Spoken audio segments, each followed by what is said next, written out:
The town of Coldwater Creek, Alberta, had made up its mind about Hazel Drummond long before Hazel had made up her mind about anything. It had started early, the way these things do in small towns, not with one decisive moment, but with the slow accumulation of small ones. The year she was 14, and corrected the schoolmaster on a point of surveying law, which she had read about because she had read about everything, there being little else to do in Coldwater Creek in the winter of 1889, when the snow came down hard, and the nearest lending library was 40 miles east in Lethbridge. The year she was 19 and turned down a marriage proposal from the Hennessy boy, who was considered a catch by everyone in town except Hazel, who had her own criteria and found him wanting on most of them. The year she was 22 and took over the management of her father's veterinary practice when his eyesight began to fail him. Not as a temporary measure, not as an arrangement of convenience, but as the permanent and competent person she had always been, which the town found admirable in theory and unsettling in practice. She was 29 now. She had been running Drummond Animal Care for 7 years. She could tell the difference between a horse with a stone bruise and a horse with navicular disease by the way it held its left foreleg. And she had learned this not from her father, whose specialty had been cattle, but from a veterinary text she had borrowed from a colleague in Calgary and returned 3 weeks later with 17 pages of notes in the margins. She weighed 140 pounds and stood 5 feet 8 inches in her work boots, which she wore every day because she was a working veterinarian in southern Alberta and not a woman trying to make a point about footwear. She had dark brown hair that she kept pinned back with 2 tortoiseshell combs her mother had left her, and the kind of hands that people notice when they are paying attention, capable, certain, unhesitating. She had been proposed to once, at 24, by a farmer from the Porcupine Hills who had told her, with what he believed was sincerity, that a woman with her education would make an excellent rancher's wife because she could handle the livestock herself. She had told him with equal sincerity that she already handled livestock herself and did not require a rancher to make it possible. He had left her porch looking puzzled, and Coldwater Creek had processed this information the way it processed all information, slowly, thoroughly, and with the confidence of an institution that has never been wrong about anything. The town's conclusion, delivered not in speeches but in the way conclusions are always delivered in small towns, through pauses in conversations and eyes that meet briefly over fence posts, and the particular silence that falls when a subject has been agreed upon, without being stated, was that Hazel Drummond was, for all her qualities, simply too much, too educated, too certain of herself, too comfortable in her own company, too unwilling to make herself smaller to fit the available spaces. The men who might have suited her had been, one by one, found wanting by Hazel's own assessment, and the town had concluded that the problem was Hazel's assessment, rather than the men.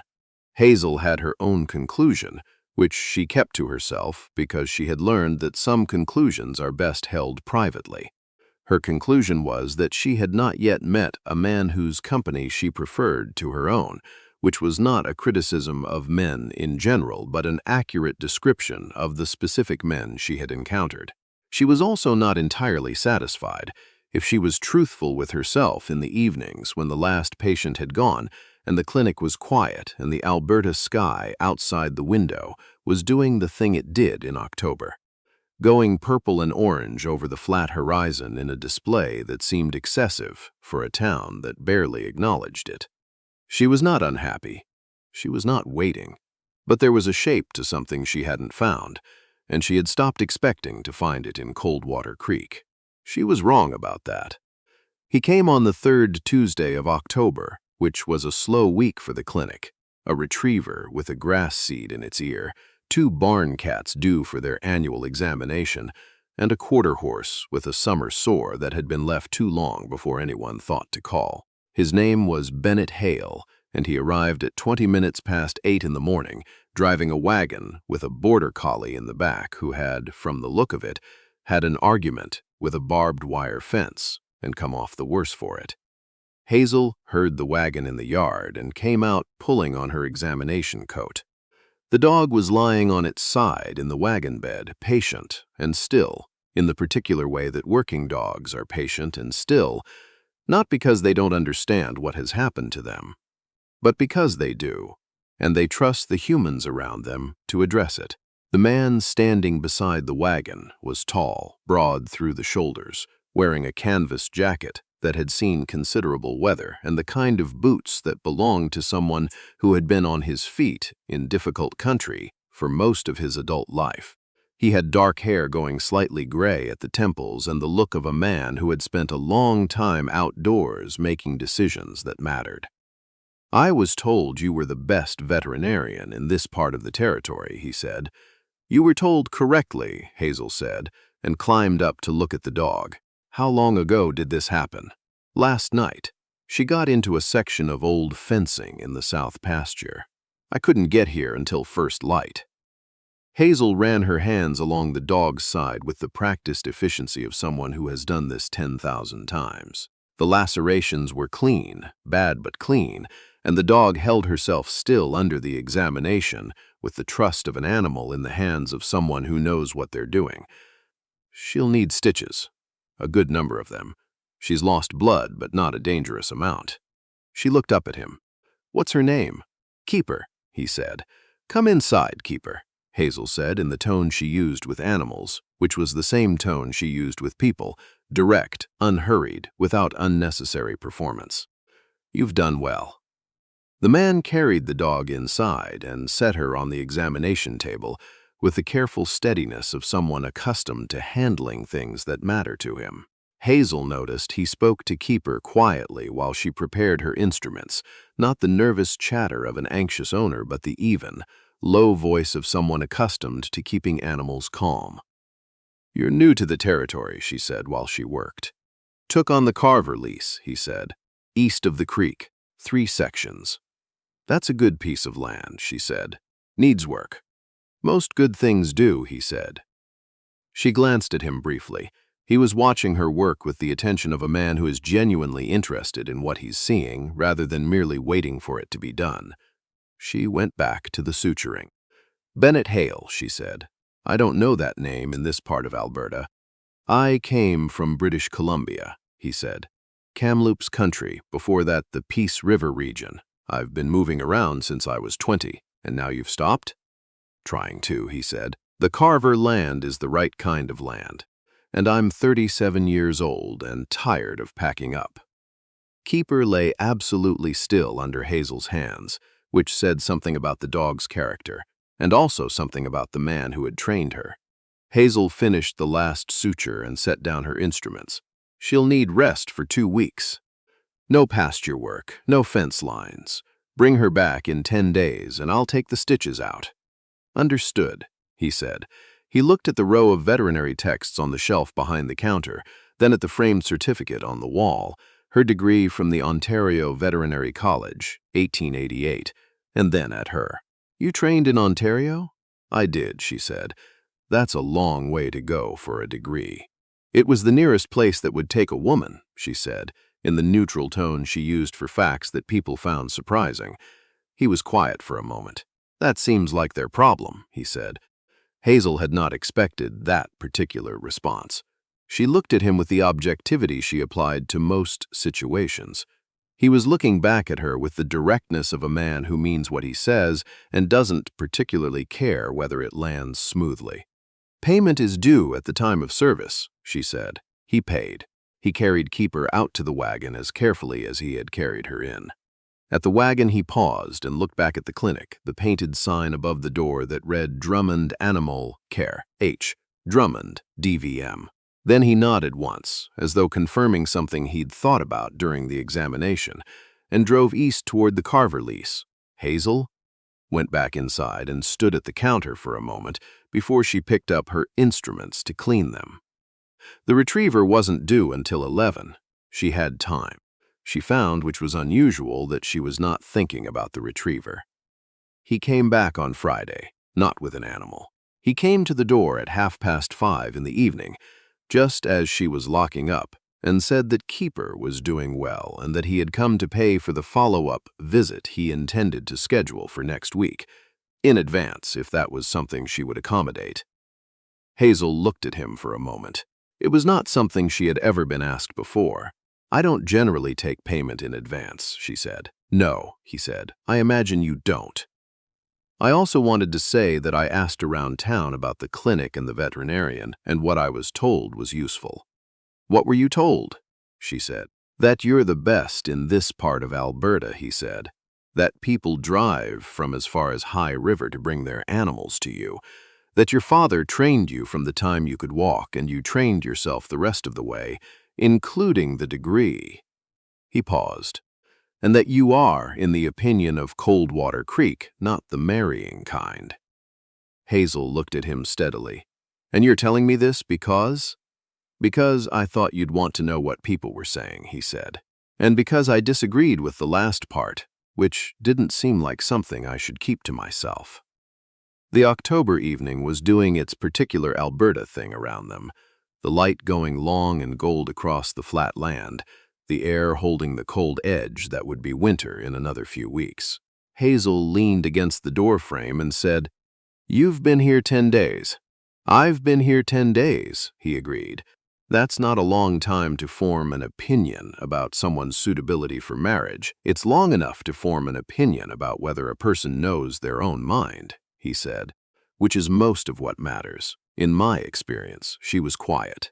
The light moved across the yard and the sign above her head and the wagon where Keeper was lying.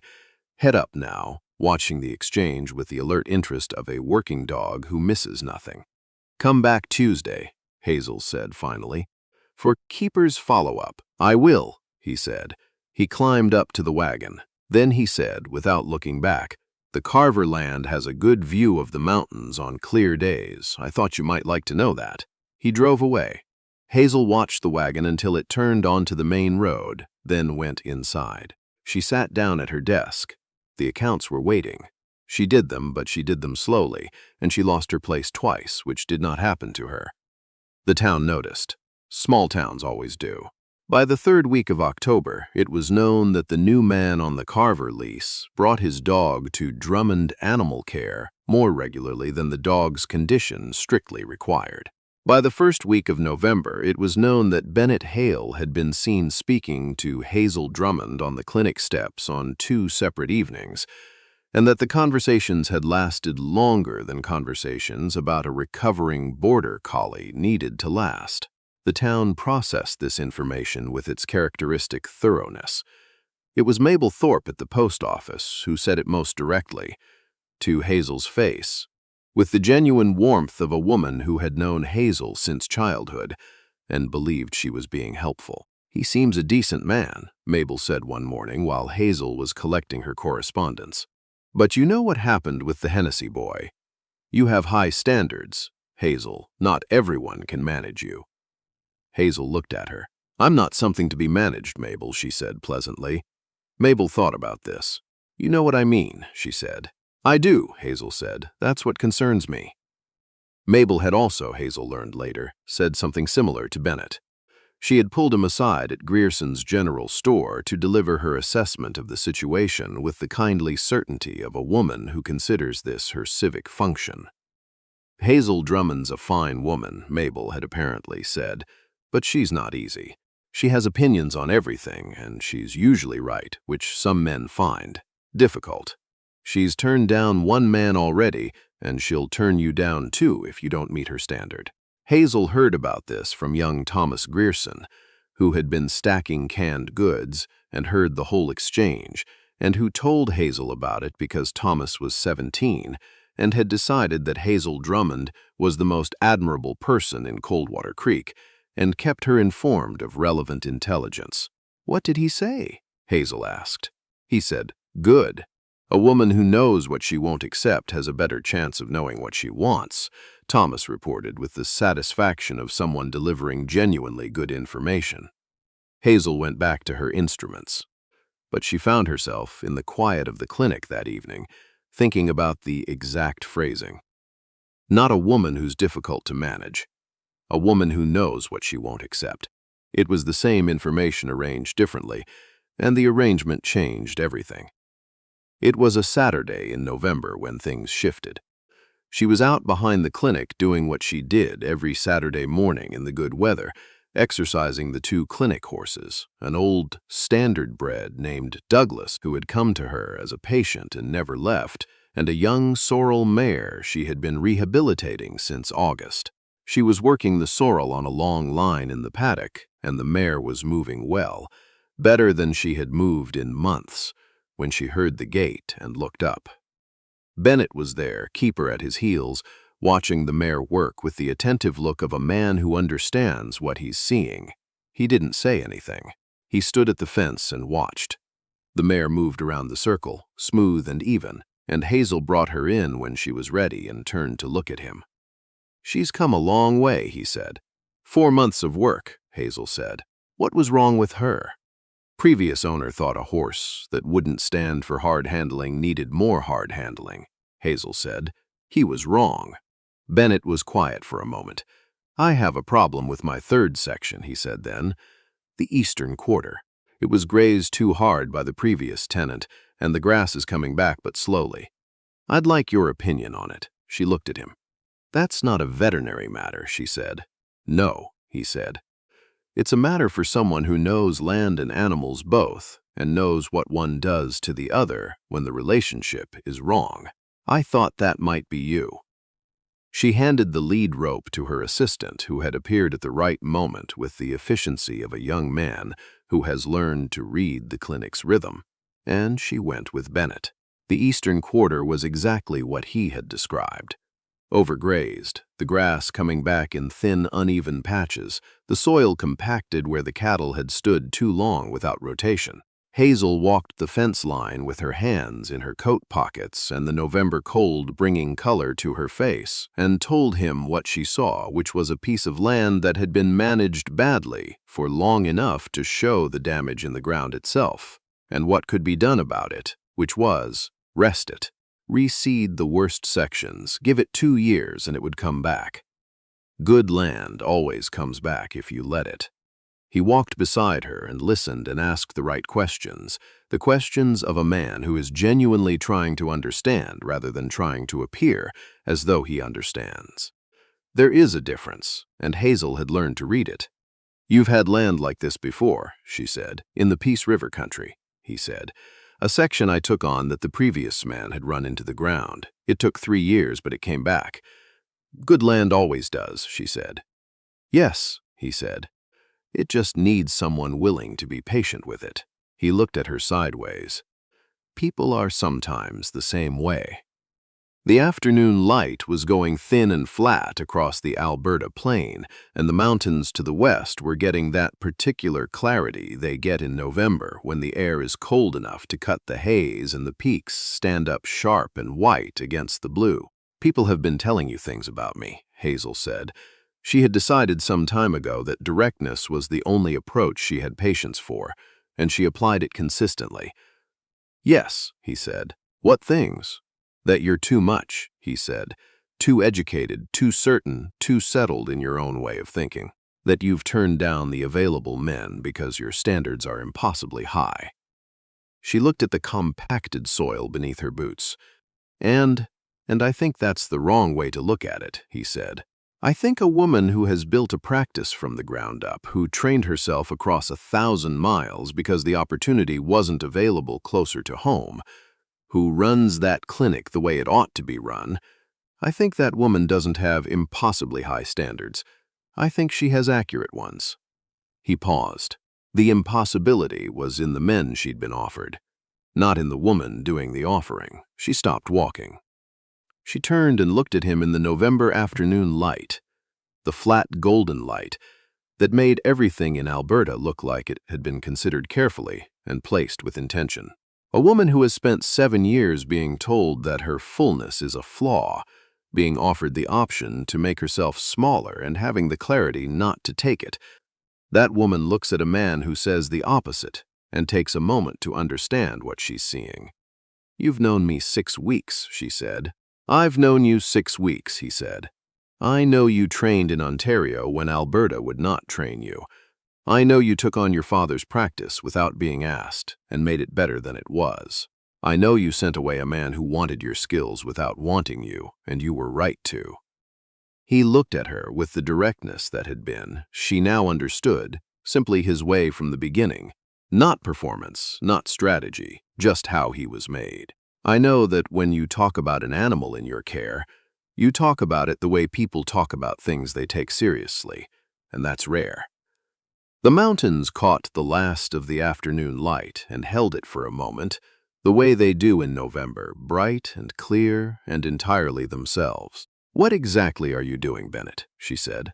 "I'm telling you," he said, "that Coldwater Creek has been measuring you against the wrong thing for a long time, and that I'd like the chance to be the right thing, if that's something you'd consider." The wind came off the mountains, cold and clean, and moved across the eastern quarter with its recovering grass and its peiche soil, and the silence between them was not the silence of nothing being said, but the silence of something being understood. "Come to dinner on Friday," Hazel said. "At the clinic. I'll cook. You'll bring Keeper." "All right," he said. She walked back to the fence line and he fell into step beside her, and the mountains stood in the clear November air behind them, and neither of them said anything else because nothing else was required. December settled over Coldwater Creek the way it settles over the Alberta plains. Not gently, not dramatically, but with the plain factual certainty of a season that has never once failed to arrive and sees no reason to apologize for itself. Bennett came to the clinic on Friday evenings, and Hazel came to the Carver lease on Sunday afternoons, and Keeper moved between the two with the easy confidence of an animal that has decided where the good people are and sees no complication in the geography. The town observed. The town always observes. What it observed was a woman who had been considered too much for any man, spending her Sunday afternoons on the Carver lease and returning in the early dark, looking like a person who had been having conversations she found worth having. On a Sunday in the middle of December, Bennett drove into the clinic yard with a horse in the trailer behind the truck. Not a patient, a horse. A bay gelding, 15.5 hands, broad through the chest, with the kind of deep, steady eye that horses have when they have been handled well and know it.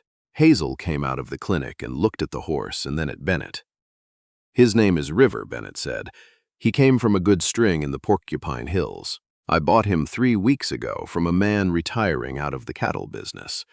He paused. "He's the right size." Hazel looked at the horse.